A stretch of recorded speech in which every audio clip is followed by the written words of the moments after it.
Morning student, how are you? I hope all are fine. Student, अपने पिछले 2-3 videos में हम लोगों ने डिस्कस किया अबाउट ट्रांसपोर्टेशन इन प्लांट। ये चैप्टर स्टूडेंट थोड़ा सा कंफ्यूजिंग नहीं कहेंगे, बट ऐसा है कि एक दूसरे से प्रोसेसेस कनेक्ट होते हैं, तो कहीं ना कहीं जो एक कंटिन्यूटी है इसकी, वही इसको कंफ्यूजिंग बना देती है। तो इसलिए स्टूडेंट जब भी इस चैप्टर को पढ़ें तो हर एक मेथड को बहुत ही बारीकी से, बहुत ही ध्यान से पढ़ें और समझने की कोशिश करें। रटने की कोशिश बिल्कुल नहीं करें, क्योंकि ये ऐसा टॉपिक है जो आप रट नहीं सकते हो, सिर्फ आप समझ सकते हो। और इससे मैं हर बार कहती हूँ, आपको जो भी डाउट हो वो मुझे कमेंट बॉक्स में लिखिए। I will try my best and I will definitely give you answer, but first please tell me what is exactly your problem, what is exactly your confusion. Okay student, today my topic is translocation of water. In the beginning of this chapter I told you plant having two special type of tissue, xylem and phloem, and these complex tissue performed transportation in plant. Xylem help in transportation of water and minerals, and phloem help in transportation of food materials. Xylem उतक food water and minerals को transport करता है, and phloem उतक food materials को transport करने में help करता है। अब हम बात करते हैं water transport through xylem. Already class 9th में आपने जाइलम टिश्यू के बारे में पढ़ा है और पूरा एक प्लांट टिश्यू का चैप्टर रहा है, बट फिर भी हम एक बार जाइलम के स्ट्रक्चर को देख लेते हैं। दिस वन है tracheid, vessels and parenchyma cell and fibre, these 4 essential structure of xylem, and these help in the transportation. Tracheids elongated cells होते हैं, स्पाइंडल शेप सेल्स होते हैं, और इनके लेटरल वॉल्स पर छोटे छोटे पिट होते हैं। जो पिट होते हैं वो वाटर को मूव करने में हेल्प करते हैं। एंड वेशल्स शॉर्टर और वाइडर होते हैं, इनमें पोर्स होते हैं, छोटे छोटे इनके लेटरल वॉल पे पोर्स होते हैं, और ये पोर्स वाटर को ट्रांसपोर्ट करने में हेल्प करते हैं। कुछ समय के लिए स्टोर करते हैं सर्टेन टाइम, और फिर धीरे धीरे दूसरे सेल्स को ट्रांसपोर्ट करना शुरू कर देते हैं। खैर, जाइलम से जो ट्रांसपोर्टेशन हो रहा है वाटर एंड मिनरल्स का, इसे हम कहते हैं एसेंट ऑफ सैप। हिंदी में कहा जाता है रसारोहण। समझते हैं एक बार। पौधे भूमि से जल तथा खनिज लवण अवशोषित करके जाइलम उतक द्वारा तने से होकर पत्तियों तक पहुंचते हैं। The absorbed water and minerals transport to leave through stem. This process is called ascent of sap, रसारोहण कहते हैं। और स्टूडेंट, मैंने पहले भी बताया है कि जो ट्रांसपोर्टेशन ऑफ प्रोसेस है वो एक सर्टेन टाइम का प्रोसेस नहीं है, एक टाइम टेकिंग प्रोसेस है, जो धीरे धीरे 1 by 1 सेल टू सेल, फिर सेल से और डिफरेंट टिश्यूज तक ट्रांसपोर्ट होते हैं। अब हम जानते हैं ट्रांसलोकेशन ऑफ ऑर्गेनिक फूड, पौधों में कार्बनिक भोज्य पदार्थों का परिवहन। इसे जानने से पहले स्टूडेंट, मैं आपको एक बात बताना चाहती हूँ कि जो फूड है प्लांट में, वो फोटोसिंथेसिस के थ्रू बन रहा है। और किस फॉर्म में बन रहा है? ग्लूकोज। और ग्लूकोज क्या है? एक कार्बोहाइड्रेट है। फिर से हमारी बात समझिएगा। प्लांट में फूड बन रहे हैं किसकी मदद से? फोटोसिंथेसिस प्रोसेस के, और किस फॉर्म में बन रहा है? ग्लूकोज। और ग्लूकोज क्या है? एक कार्बोहाइड्रेट है। और ये ग्लूकोज, ये कार्बोहाइड्रेट ट्रांसपोर्ट होता है एज अ सुक्रोज, जो कि एक डाइसैकेराइड कार्बोहाइड्रेट है, और स्टोर किस फॉर्म में हो रहा है? स्टार्च। इट मीन्स फूड बन रहा है ग्लूकोज के फॉर्म में, ट्रांसपोर्ट हो रहा है सुक्रोज के फॉर्म में, और स्टोर हो रहा है स्टार्च के फॉर्म में। ओके, अब हम समझते हैं कि ट्रांसलोकेशन कैसे होगा। स्टूडेंट, अगर ट्रांसलोकेशन ऑफ फूड की बात करें तो फूड का ट्रांसपोर्टेशन फ्लोएम के थ्रू होता है, नो डाउट, कोई डाउट नहीं, क्योंकि क्लियरली हम लोगों ने पढ़ा है। जब भी हम लोग फ्लोएम का फंक्शन पढ़ते हैं तो यही पढ़ते हैं, phloem help in transportation of food materials. तो इट मीन्स कि जो ट्रांसपोर्टेशन ऑफ फूड है वो फ्लोएम के थ्रू होगा। और फ्लोएम के मुख्य दो पार्ट हैं, sieve tube and companion cell. Sieve tube को हिंदी में चालनी कोशिकाएं कहते हैं, और कंपेनियन सेल को हम लोग सह कोशिकाएं कहते हैं। और इन दोनों स्ट्रक्चर की मदद से जो फूड का ट्रांसलोकेशन है वो लीफ से प्लांट के अदर पार्ट में होगा। लीफ से क्यों होगा? क्योंकि definitely you know that a site of photosynthesis is leaves, and in leaf presence of mesophyll cells which are actual site of photosynthesis. Just look at this diagram.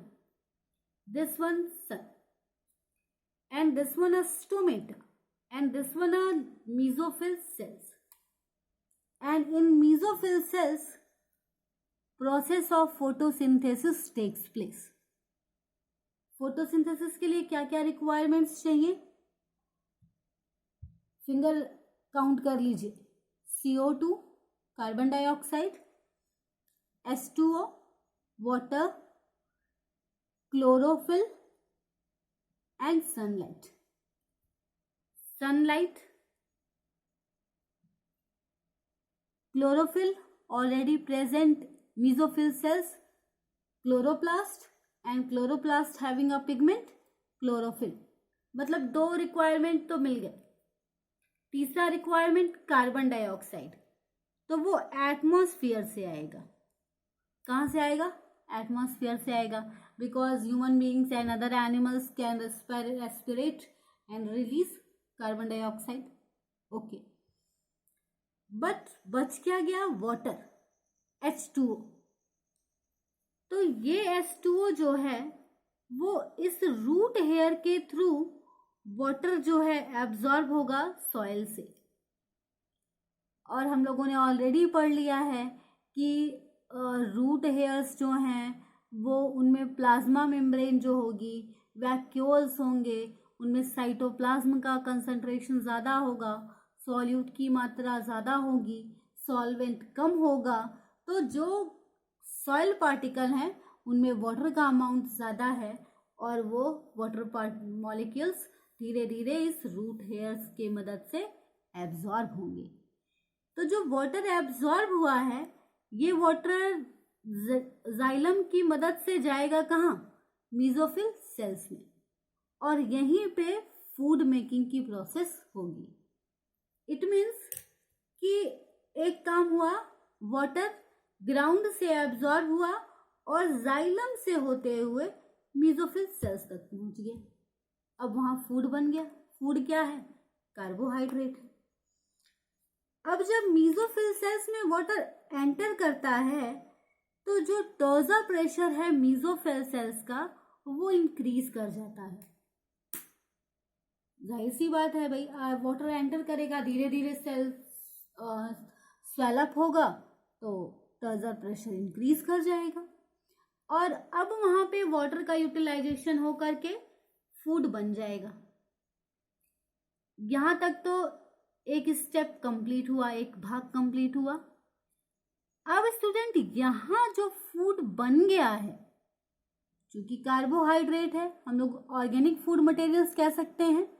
अब ये organic food materials इस mesophyll cell से phloem की मदद से plant के दूसरे part में जाएगा। हम देख लेते हैं रूट की तरफ ही। तो यहाँ पे जो बना हुआ फूड है वो कंपेनियन सेल और सीव ट्यूब इन दोनों की मदद से फ्लोएम के थ्रू होते हुए रूट कॉर्टेक्स तक, रूट तक आएगा। लेकिन यहाँ एक समझने वाली बात क्या है कि जब फूड मटेरियल्स यहाँ बने तब वो डिसॉल्व फॉर्म में थे, लेकिन जब वो कॉर्टिकल सेल्स में पहुंचेंगे, कॉर्टेक्स में पहुंचेंगे, तो यहाँ वो इनसॉल्युबल फॉर्म, इट मीन्स कि यहाँ जो फूड आ रहा है वो कुछ हद तक स्टोर करने के लिए भी है। और स्टोर किस फॉर्म में होगा? स्टार्च के फॉर्म में। अब इस पूरे फिनोमिनन में एक चीज ये है कि जो वाटर और शुगर है, शुगर जिसको हम लोग सॉल्यूट कह सकते हैं, सॉल्यूट, ये वाटर और सॉल्यूट मीजोफिल सेल से फ्लोएम से होते हुए यहाँ रूट तक आएंगे। ओके। और जब आपको मालूम है कि ऑस्मोसिस की प्रोसेस में जो सॉल्यूट है हमको उसके मूवमेंट से बहुत मतलब नहीं है, मतलब हमको किससे था?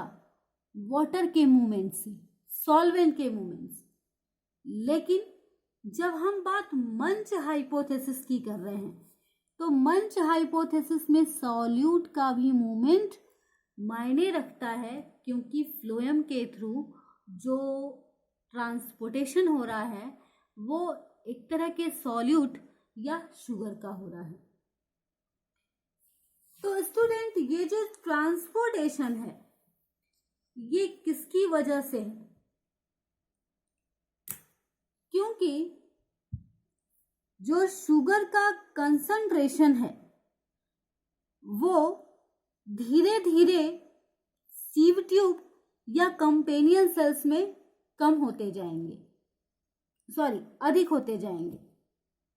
क्योंकि अगर ऐसा नहीं होता तो जो मूवमेंट है वो नहीं हो पाता, और जैसे जैसे जो सॉल्युबल कार्बोहाइड्रेट है वो इनसॉल्युबल फॉर्म में चेंज होगा रूट्स में स्टोरेज के लिए। और स्टूडेंट इन सभी के बीच रूट के लिए जो काम कर रहा है, जो रूट की तरफ से एक प्रेशर, एक दबाव आ रहा है, this one called root pressure. और रूट प्रेशर को हम हाइड्रोस्टैटिक प्रेशर भी कहते हैं। और इन प्रेशर की वजह से हर जगह एक प्रेशर का काम हो रहा है, टर्जर प्रेशर काम कर रहा है, हाइड्रोस्टैटिक प्रेशर काम कर रहा है। तो यहाँ पे जो फूड का फ्लोटेशन है, ट्रांसपोर्टेशन है from mesophyll cells to root, ये प्रेशर के वजह से पॉसिबल हो पा रहा है। तो this one called pressure flow या मास फ्लो हाइपोथेसिस कहते हैं। प्रेशर फ्लो या मास फ्लो हाइपोथेसिस कहा जाता है। और इस तरह से स्टूडेंट मुंच ने लीफ से फूड बनने के बाद रूट तक वापस वो फूड ट्रांसपोर्ट होते हैं फ्लोएम टिश्यू की मदद से, इसके बारे में व्याख्या की थी। हालांकि इसका एक डिमेरिट भी रहा है कि मुंच ने सिर्फ इनवर्ड डायरेक्शन में मोशन की बात की। इट मीन्स कि transportation of food inward direction, upward direction, it means जाहिर सी बात है लीव्स हैं, उसके ऊपर और भी लीव्स होंगे, फ्रूट होंगे, सारी चीजें होंगी, तो फ्रूट तक भी तो फूड मटेरियल्स को पहुंचना चाहिए।